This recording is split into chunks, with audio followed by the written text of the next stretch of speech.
नमस्ते दोस्तों, कैसे हैं आप सब। उम्मीद है कि आप सब एकदम बढ़िया होंगे।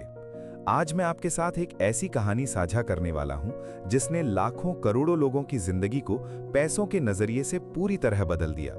ये कोई आम कहानी नहीं, बल्कि एक ऐसी सीख है जो आपको आपकी आर्थिक आजादी की राह दिखा सकती है। मैं बात कर रहा हूं रॉबर्ट कियोसाकी की मशहूर किताब रिच डैड पुअर डैड की।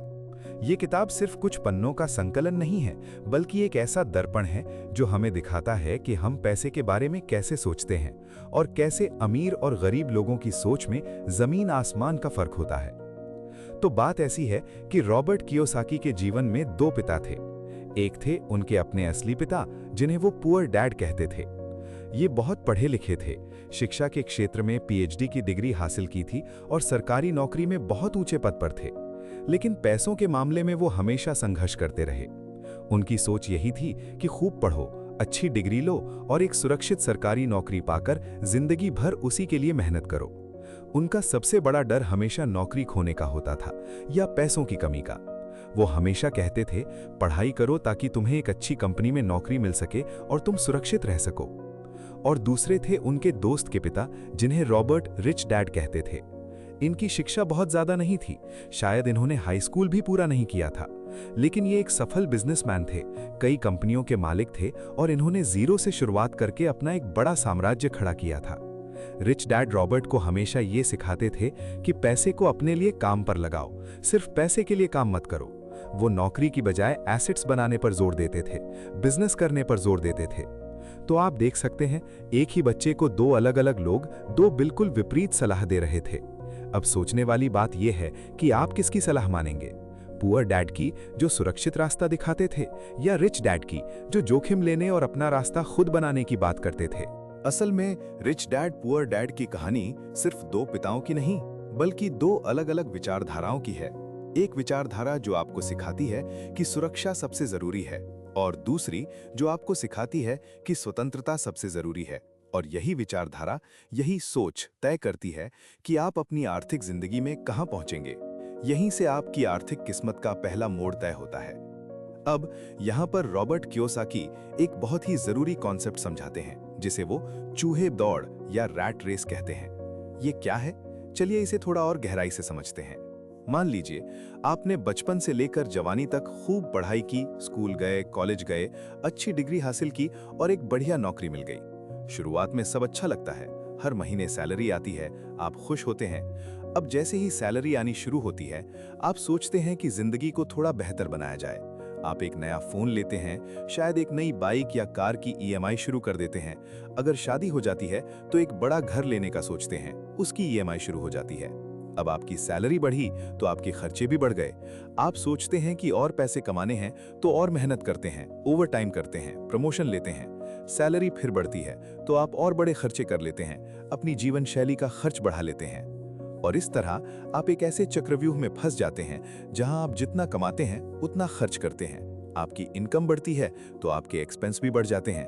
एक ऐसा पॉइंट आता है जहां आपको लगता है कि आप अपनी कमाई का एक बड़ा हिस्सा सिर्फ बिल भरने और ईएमआई चुकाने में ही लगा रहे हैं।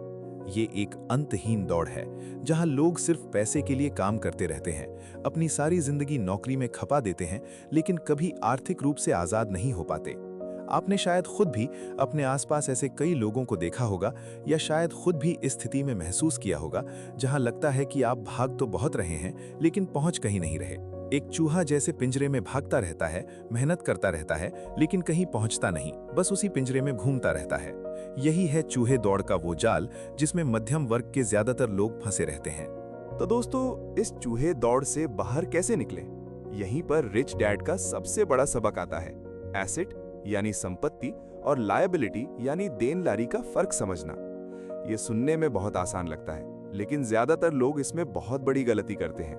उन्हें लगता है कि जो चीज महंगी है या उनके पास है वो एसेट है, लेकिन रिच डैड कहते हैं कि एसेट वो है जो आपकी जेब में पैसा डाले और लायबिलिटी वो है जो आपकी जेब से पैसा निकाले। बस ये एक लाइन है, लेकिन इसमें इतनी गहराई है कि ये आपकी पूरी सोच बदल सकती है। चलिए कुछ और उदाहरणों से इसे समझते हैं। मान लीजिए आपने एक बहुत प्यारा बड़ा घर खरीदा।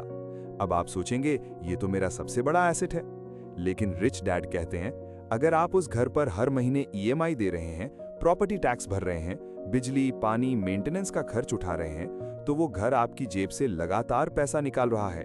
यानी कि आपकी प्राइमरी रेजिडेंस, आपका अपना घर, ज्यादातर मामलों में एक लायबिलिटी होता है, एसेट नहीं। हाँ, अगर आपने वही घर किराए पर दिया होता और उससे हर महीने आपको किराया आ रहा होता जो आपकी ईएमआई और बाकी खर्चों से ज्यादा होता, तब वो घर आपके लिए एक एसेट बन जाता। देखा आपने, एक ही चीज, लेकिन उसके इस्तेमाल और उसके कैश फ्लो के तरीके से वो एसेट भी बन सकती है और लायबिलिटी भी। ऐसे ही आपकी कार, अगर वो सिर्फ आपको ऑफिस ले जाती है और आप उस पर ईएमआई दे रहे हैं, पेट्रोल का खर्च उठा रहे हैं, सर्विस करा रहे हैं, इंश्योरेंस दे रहे हैं, तो वो एक लायबिलिटी है। लेकिन अगर आप उस कार को ओला या उबर जैसी सर्विस में लगा दें और उससे हर महीने आपको कमाई हो, तो वो एसेट बन जाती है। यहीं पर तो असली खेल शुरू होता है। अमीर लोग क्या करते हैं? वो पहले एसेट्स खरीदते हैं, जैसे कि स्टॉक्स, बॉन्ड्स, रियल एस्टेट जो किराया दे, या बिजनेस, और इन एसेट्स से जो पैसा आता है उससे वो अपनी लायबिलिटीज का भुगतान करते हैं और अपनी जीवन शैली का खर्च चलाते हैं।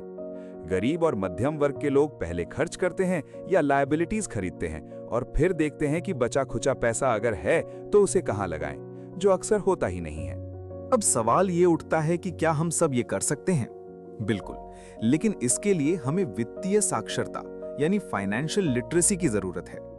रॉबर्ट कियोसाकी इस बात पर बहुत जोर देते हैं कि स्कूल कॉलेज में हमें इतिहास, भूगोल, गणित सब सिखाया जाता है, लेकिन पैसों को कैसे मैनेज करें, कैसे बढ़ाएं, कैसे उसे अपने लिए काम पर लगाएं, ये नहीं सिखाया जाता। क्यों हमें ये सब नहीं सिखाया जाता? ये एक बहुत बड़ा सवाल है। यहीं पर रिच डैड कहते हैं कि हमें अकाउंटिंग, इन्वेस्टमेंट, मार्केट्स को समझना और टैक्स के कानूनों को जानना होगा। ये सिर्फ अमीर लोगों के लिए नहीं है, ये हर उस इंसान के लिए जरूरी है जो आर्थिक रूप से आजाद होना चाहता है। वित्तीय साक्षरता का मतलब सिर्फ ये नहीं है कि आप ये जान लें कि स्टॉक क्या है या म्यूचुअल फंड क्या है। इसका मतलब है अपनी आय और व्यय यानी इनकम और एक्सपेंस को समझना। ये समझना कि आपका पैसा कहां से आ रहा है और कहां जा रहा है, अपने कैश फ्लो को ट्रैक करना। फिर इन्वेस्टमेंट को समझना, यानी अपने पैसे को ऐसी जगह लगाना जहां वो बढ़े, जहां वो आपके लिए और पैसा बनाए। मार्केट्स को समझना, यानी शेयर बाजार, रियल एस्टेट बाजार, कमोडिटी बाजार कैसे काम करते हैं ताकि आप सही फैसले ले सकें और सही समय पर सही मौके को पहचान सकें। और अंत में कानूनों को समझना, खासकर टैक्स के कानूनों को। अमीर लोग जानते हैं कि कैसे कानूनी तरीके से अपने टैक्स को कम किया जा सकता है, जबकि ज्यादातर लोग सिर्फ तनख्वाह से टैक्स कटवाते रहते हैं और ज्यादातर फायदे उठा ही नहीं पाते। रिच डैड एक और बहुत महत्वपूर्ण बात सिखाते हैं, डर और लालच से ऊपर उठना। जब लोग पैसे के लिए काम करते हैं तो दो चीजें उन्हें सबसे ज्यादा कंट्रोल करती हैं, पैसे खोने का डर और ज्यादा पैसे पाने का लालच। डर की वजह से लोग रिस्क नहीं लेते और सुरक्षित नौकरी से चिपके रहते हैं, भले वो उस नौकरी से खुश ना हो। उन्हें लगता है कि अगर उन्होंने नौकरी छोड़ दी या कोई बिजनेस शुरू किया तो वे सब कुछ खो देंगे। ये डर उन्हें नए मौकों को आजमाने से रोकता है। कितनी बार हम सोचते हैं कि काश मैंने ये बिजनेस शुरू किया होता, काश मैंने उस प्रॉपर्टी में इन्वेस्ट किया होता, लेकिन डर हमें रोक लेता है और हम अपने कंफर्ट जोन से बाहर ही नहीं निकल पाते। और फिर आता है लालच। जैसे ही सैलरी बढ़ती है, हम अपनी जरूरतें भी बढ़ा लेते हैं। एक छोटी गाड़ी की जगह बड़ी गाड़ी, एक छोटे घर की जगह बड़ा घर, नए गैजेट्स, महंगी छुट्टियां, ब्रांडेड कपड़े। ये लालच हमें लगातार ज्यादा खर्च करने पर मजबूर करता है और हम कभी एसेट बनाने के बारे में सोचते ही नहीं। रॉबर्ट कियोसाकी कहते हैं कि हमें इन भावनाओं को समझना होगा और उनसे ऊपर उठकर सोच समझकर तथ्यों और ज्ञान के आधार पर फैसले लेने होंगे।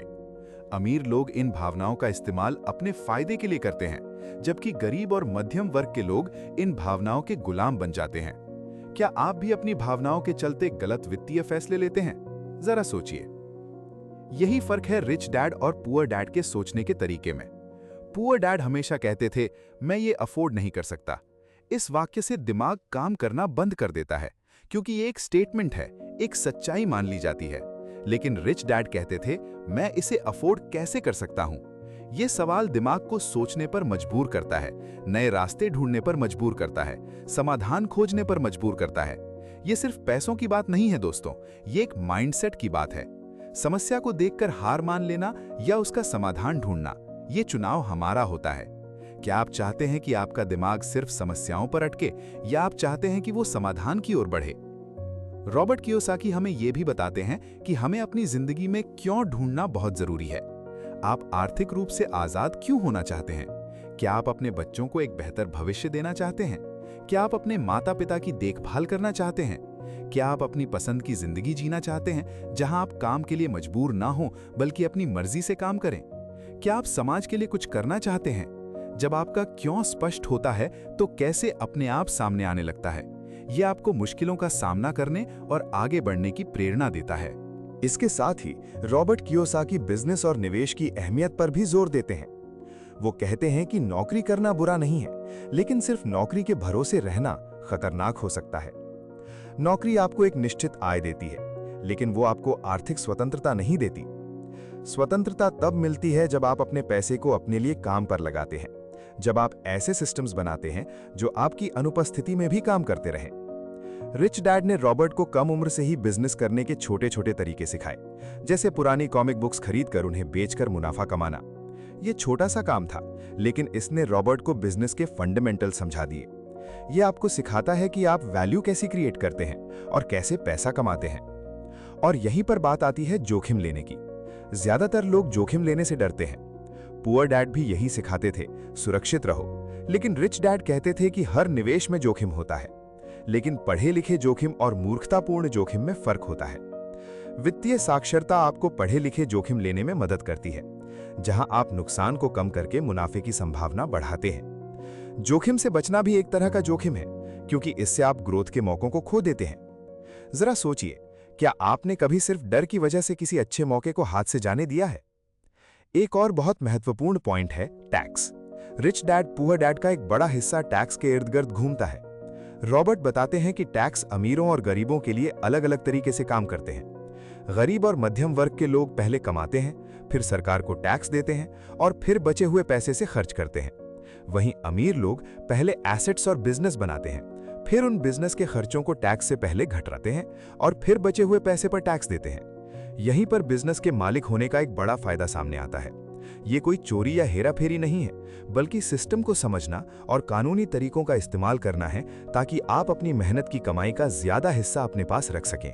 किताब में रॉबर्ट कियोसाकी कुछ और रुकावटों की बात करते हैं जो हमें आर्थिक रूप से आजाद होने से रोकती हैं। इनमें डर और लालच के अलावा आता है निंदक का रवैया, यानी सिनिसिज्म।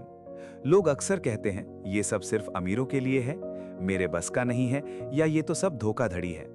ये नकारात्मक सोच उन्हें कभी आगे बढ़ने ही नहीं देती। फिर आती है आलस्य, यानी लेजीनेस। वित्तीय ज्ञान हासिल करने या बिजनेस शुरू करने में मेहनत लगती है और बहुत से लोग उस मेहनत से बचना चाहते हैं। इसके बाद बुरी आदतें, जैसे कि बेफिजूल खर्च करना, बचत न करना या निवेश न करना। और अंत में अहंकार। कई लोग सोचते हैं कि उन्हें सब पता है और वो सीखने के लिए तैयार नहीं होते। रिच डैड कहते हैं कि ये सारी रुकावटें मानसिक हैं और हमें इन्हें पार करना होगा। तो दोस्तों, रिच डैड पुअर डैड सिर्फ एक किताब नहीं है, ये एक लाइफस्टाइल चेंज करने वाली, सोच बदलने वाली किताब है। इसके कुछ मुख्य सबक जिन्हें हमें अपनी जिंदगी में अपनाना चाहिए। पहला, पैसों के लिए काम मत करो, बल्कि पैसे को अपने लिए काम पर लगाओ। इसका मतलब है कि अपनी आय के स्रोत सिर्फ नौकरी तक सीमित मत रखो, बल्कि ऐसे एसेट्स बनाओ जो आपको पैसिव इनकम दें। दूसरा, एसेट और लायबिलिटी के बीच का फर्क समझो और हमेशा एसेट बनाने पर ध्यान दो। हर चीज जो आपकी जेब में पैसा डालती है वो एसेट है और जो निकालती है वो लायबिलिटी। इस एक सिद्धांत को अपनी जिंदगी में अपनाकर आप बहुत आगे बढ़ सकते हैं। तीसरा, वित्तीय साक्षरता हासिल करो, खुद को शिक्षित करो, अकाउंटिंग सीखो, निवेश करना सीखो, बाजारों को समझो और टैक्स के नियमों को जानो। ये ज्ञान आपकी सबसे बड़ी संपत्ति है, क्योंकि ये आपको सही फैसले लेने की शक्ति देगा। चौथा, अपने डर और लालच को पहचानो और उनसे ऊपर उठकर समझदारी से, तथ्यों और ज्ञान के आधार पर फैसले लो। भावनाओं को अपने वित्तीय निर्णयों पर हावी मत होने दो। और पांचवा, अपने क्यों को पहचानो। आप आर्थिक आजादी क्यों चाहते हैं?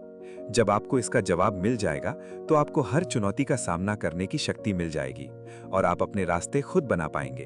अगर आप भी अपनी नौकरी, अपने पैसों की सिचुएशन से खुश नहीं हैं और अपनी जिंदगी में कुछ बदलना चाहते हैं, तो ये किताब आपको वो नजरिया दे सकती है जिसकी आपको तलाश है।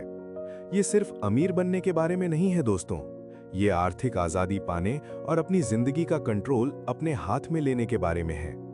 ये आपको सशक्त बनाती है, आपको सोचने पर मजबूर करती है कि आप सिर्फ एक कर्मचारी नहीं, बल्कि एक निवेशक, एक बिजनेसमैन भी बन सकते हैं।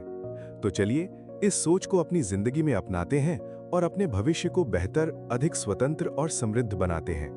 मुझे उम्मीद है कि इस सारांश ने आपको रिच डैड पुअर डैड के मुख्य सिद्धांतों को समझने में मदद की होगी और आपको ये सोचने पर मजबूर किया होगा कि आप अपने पैसों के साथ कैसे व्यवहार करते हैं। अपनी राय नीचे कमेंट्स में जरूर बताएं और अगर आपको ये चर्चा पसंद आई हो तो इसे लाइक करें और अपने दोस्तों, परिवार के साथ साझा करें। हो सकता है ये किसी की जिंदगी बदल दे। मिलते हैं अगले वीडियो में, तब तक के लिए अपना ध्यान रखें और सीखते रहें। धन्यवाद। यही फर्क